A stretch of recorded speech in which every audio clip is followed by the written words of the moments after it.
મુખ્યમંત્રી ભૂપેન્દ્ર પટેલે વરસાદની સ્થિતિની સમીક્ષા બેઠક કરી છે। જી હા, સ્ટેટ ઇમરજન્સી ઓપરેશન સેન્ટર ખાતે આ સમીક્ષા બેઠક થઈ।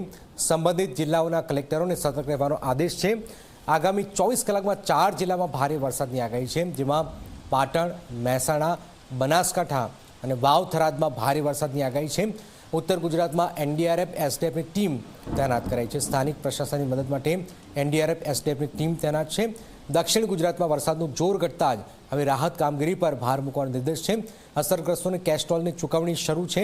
ઘરવખરી સહાય પણ ત્વરિત અપાશે।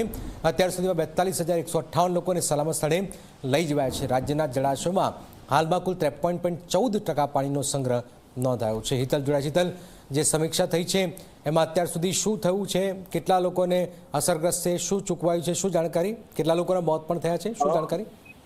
જરાક ચોક્કસ કહી શકાય કે સતત ત્રીજા દિવસે મુખ્યમંત્રીએ સ્ટેટ ઇમરજન્સી ઓપરેશન સેન્ટરની મુલાકાત લઈને ગુજરાતની વર્તમાન પરિસ્થિતિ વરસાદના કારણે જે ઊભી થઈ છે તેની સમીક્ષા કરી છે। સ્વાભાવિક છે કે અત્યારે જોવા જઈએ તો ઉત્તર ગુજરાત તરફ વરસાદનું જોર વધી રહ્યું છે।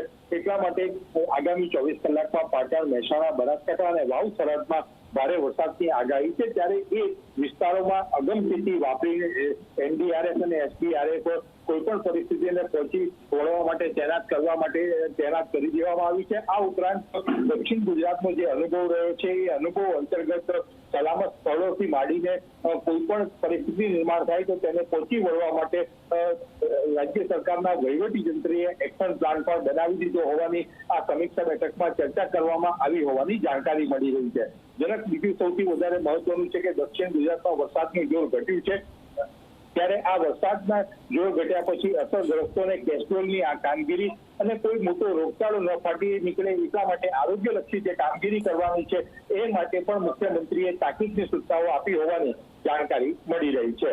જી બિલકુલ બિલકુલ, આ ખૂબ જ મહત્વપૂર્ણ ઘટનાક્રમ હાલમાં સર્જાઈ રહ્યું છે, જેમાં આપ જોઈ રહ્યા છો કે જે સ્થિતિથી છે આવનારા સમય પાટણ, મહેસાણા, વાવ થરાદ અને બનાસકાંઠામાં જે ભારે વરસાદ છે તેને પણ હાલમાં ચર્ચાઓ થઈ રહી છે।